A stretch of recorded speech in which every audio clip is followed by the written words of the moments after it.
মধ্যবিত্ত সংসারের বউ হয়ে আমি যেভাবে আমার স্বাদের ছোট্ট রান্নাঘরের চার কোণা কীভাবে গুছিয়ে রাখি, আর শ্বশুরমশাই আসলো বাসায়, সেই ব্লগটাই আজকে তোমাদের কাছে শেয়ার করব। আর কিচেনটা আজকে ডিপ ক্লিন করব। সবার জীবনে একজন স্পেশাল মানুষ থাকে, আর সেই স্পেশাল মানুষগুলোই স্পেশাল কষ্ট দেয়। খুব নোংরা জলকে যেমন ফিল্টারে পরিশোধন করা যায় না, তেমনি খুব বেশি খারাপ মানুষকে ভালোবেসেও ভালো করা যায় না। এদের ত্যাগ করা উচিত, না হলে নিজের ক্ষতি। কখন কার দরজায় কাকে দাঁড়াতে হবে তা আল্লাহ ভালোই জানেন। অতএব কোনো মানুষের সাথেই অমানুষের মতো ব্যবহার করা উচিত নয়। Welcome back to my channel. আসসালামু আলাইকুম। তোমরা সবাই কেমন আছো? আমি আশা করি তোমরা সবাই খুব খুব খুব ভালো আছো। আলহামদুলিল্লাহ, আমিও ভালো আছি এবং পরিবার পরিজনদের নিয়ে ভালোই আছি। তো আমার ব্লগটা আমি এখন থেকেই শুরু করলাম। এখন বাজে কটা জানেন? এখন বাজে 5:45। তো আমি আমার ব্লগটা এখন থেকেই শুরু করলাম। তো আজকে আমি কিচেনটা আমার ছোট্ট কিচেনটা ডিপ ক্লিন করে নেব।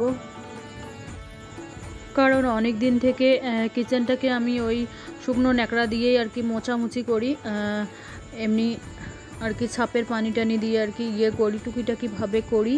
আর আজকে আমি ডিপ ক্লিন করব। এখানে আমি বোলের মধ্যে শ্যাম্পুর পানি আছে, এখানে সাপের পানি আছে, মিক্স আছে আর এখানে সাথে আমি নিম পাতাও দিয়েছি, নিম পাতার গুঁড়োও দিয়েছি। কারণ নিম পাতা যদি দেওয়া হয় তাহলে ওই কীটাণু জীবাণু ওগুলো ধ্বংস হয়। আর ওই নিম পাতার গুঁড়ো যদি দেওয়া হয় না, তাহলে আরশোলা আর টিকটিকি ইঁদুরের বাচ্চা ওইগুলোর উপদ্রব একটু কমই হয় তো সেই জন্য আমি ওইগুলো এখানে মিক্স করে ব্যবহার করি। আজকে এই 15-20 দিনের মতো হইলো আমার কিচেনটাকে ডিপ ক্লিন করা হয় না। তো ভাবলাম যে না, আজকেই সুযোগ পেলাম, টাইম পেলাম। আজকে মহালয়া, ছেলের স্কুল বন্ধ, মেয়েও কলেজে যাবে না, সেই জন্য ভাবছি আজকেই টাইম পাবো, আজকেই কিচেনটা ডিপ ক্লিন করে নেই। ডিপ ক্লিন করলে কি হয় জানো? কিচেনটা একেবারে ঝকঝকে চকচকে থাকে। সেই জন্য আমি ডিপ ক্লিনই করে নেব। আর আমার শরীরটাও ভালো নেই বিশেষ, তবুও সংসারের কাজ তো করতে হবে, তাই না? আর গৃহিণীদের সংসারের কাজ থেকে তো ছুটি নেই যারা চাকরি করে তাদেরও তো 2-1 দিন ছুটি থাকে। তো আমাদের গৃহিণীদের শরীর সুস্থ হোক না হোক, কিন্তু সংসারের কাজ তো করতে হবে, তাই না? সংসারের কাজ আর কোনো দিনও থেমে থাকে না, এভাবে একের পর চলতেই থাকে তো আমার ডেইলি রুটিনে যতটুকু পারি ততটুকু শেয়ার করার চেষ্টা করি। তো প্রত্যেক দিনে আমার বিকাল 4টায় কিন্তু আমার ব্লগ ভিডিও আসছে। এখন ওই মনটা খুবই খারাপ, এই কারণে 100-র মতো ভিউ হচ্ছে ইউটিউবে, কিন্তু বেশি হচ্ছে না। তো তোমরা সবাই দোয়া করবে, আশীর্বাদ করে, যাতে আমি এখান থেকে একটা জায়গা করতে পারি। তো উপরওয়ালার আশীর্বাদ তো লাগবেই, তাই না?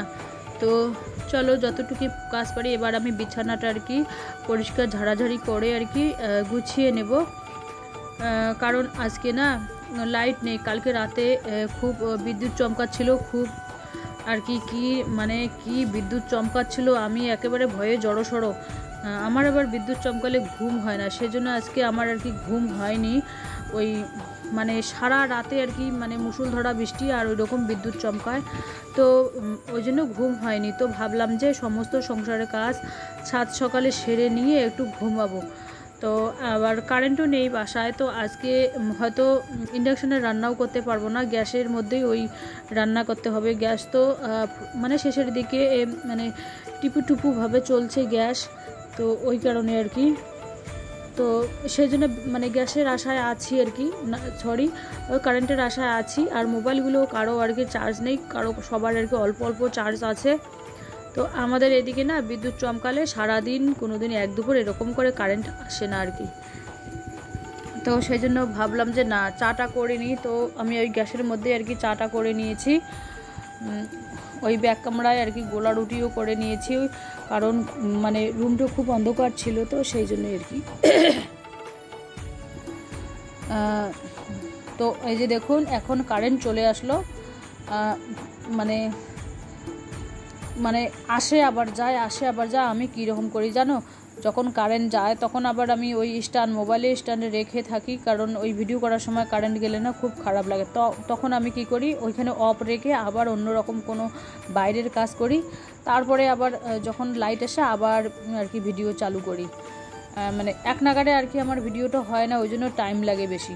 কারণ ওই ভিডিও করার সময় মানে 5 মিনিট বা 2 মিনিট থাকলো, আবার লাইট গেলো, ফির 1 মিনিট 2 মিনিট পর আসলো, এরকম পরিস্থিতি। তো ব্লগ ভিডিও তো আমি যেহেতু ডেইলি লাইফস্টাইল আমার ডেইলি রুটিনে, সেই জন্য একটা প্রতিদিনই তো দিতেই হবে, তাই না? তো সেই জন্য ভাবলাম যে না, যতটুকুই কাজ পারি ততটুকুই শেয়ার করার চেষ্টা করি। ওই যখন আর কি কারেন্ট চলে যায়, পুরো ঘর অন্ধকার হয়ে যায়, তখন আমি কি করি, ওই মোবাইলটা একটু অফ করে দিই, স্ট্যান্ডে রেখে দিয়ে দোকানে চলে যাই। যখন লাইট এসে আবার তখন দোকান থেকে এসে আবার ভিডিওটা শুরু করি আর কি। তো এবার আমি ঘরটা ঝাড়াঝাড়ি করে নিলাম, এবার আর কি মোছামুছির পালা। আর বৃষ্টি তো হচ্ছেই, ঝিরিঝিরি, কখনো মুষলধারা, এরকম পরিস্থিতি বৃষ্টি হচ্ছে আর কি। আর কখনো আবার বৃষ্টি থেমে যাচ্ছে, একটু রোদের ঝলকও দেখা যায়, এরকম মানে কি বলবো, নাগারে কিছু হচ্ছে না, নাগারে রোদও উঠছে না, আবার নাগারে বৃষ্টিও হচ্ছে না দিনের বেলা আর কি।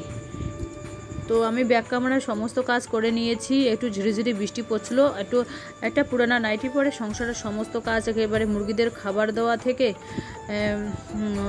বাসন ধোয়া থেকে সমস্ত কাজ আমি কমপ্লিট করে নিলাম। এখানে ওই যে ভাত রান্না বসিয়ে দিয়েছি, আর এখানে মাছ, লোকাল মাছ আছে। যে একটু রোদ আসলো তো ভাবলাম যে না, রোদে আর কি ওই চালটা শুকোতে দিয়েছি, কাপড় চাপড়গুলো শুকোতে দিয়েছি। তো অল্প চাল রান্না করলাম আর কি কড়াইয়ের মধ্যে, যেহেতু গ্যাসের মধ্যে। তো এখানে লোকাল মাছ আছে, তো ভাবলাম যে একটু আর কি মোটা মোটা কয়েকটা মাছ ভেজে একটু ভর্তা করে নেব, একটু নাস্তার ভাত খাবো। এখানে আবার আমি ওই দুধ কচুর ডাঁটি আর কি কাটতেছি, দুধ কচুর ডাঁটি দিয়ে মাছ একটু ভাজা করব, আর ওই মাছ ভাজা করব। ডাল রান্না করতে চাইছি, কিন্তু ওই মানে কারেন্ট নেই, সেই জন্য আর কি ডাল রান্না মনে হয় আজকে করব না। আর এটা হচ্ছে খাওয়া দাওয়া আলহামদুলিল্লাহ হয়ে গেল। এটা হচ্ছে আর কি দুপুর টাইম। এই যে দেখুন, মানে রোদের অত তেজ নেই, একটু হালকা ফুলকা, সকালের দিকে কিন্তু বৃষ্টি হয়েছিল। এই যে দেখুন, কুকুরগুলো এখানে ঝগড়াঝাটি করতেছে, একেবারে 4-5টা ওখানে। আর সকালবেলা তো খাওয়া হয়ে গেছে, তো ভাবলাম যে একটু কারেন্টের অপেক্ষায় থাকি। তো এখন বাজে 2:30, দুপুর 2:30। তো ভাবলাম যে না, 2:30-এর সময় কারেন্ট অপেক্ষায় থাকবো, যদি না আসে তাহলে আমি ওই টোনোমোনো গ্যাসের মধ্যেই আর কি ভাত বসিয়ে দেবো। তো এই যে দেখুন, গ্যাসের মধ্যে ভাত বসিয়ে দিয়েছি। তো খাওয়া দাওয়া আলহামদুলিল্লাহ হয়ে গেছে দুপুরের।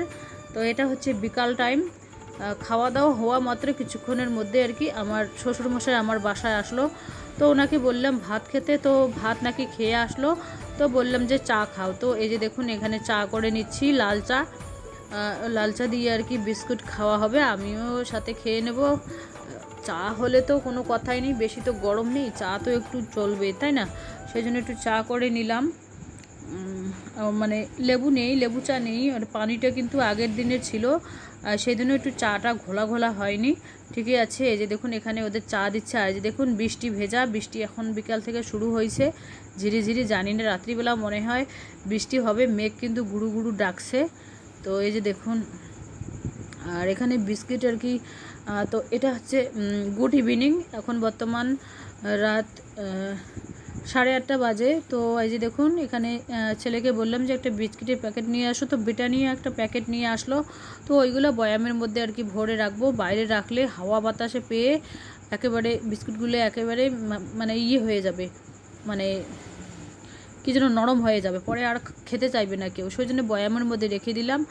আর এখানে দেখুন চা হচ্ছে। তো মেহমান এসেছে বাসায়, তো মেহমানদারি তো করতে হবে। তো সবাইকে তো দেখাতে পারি না, যাকে যাকে দেখানো যায় তাকে তাকে দেখাই, যাকে যাকে দেখানো যায় না তাদেরকে আমি দেখাই না।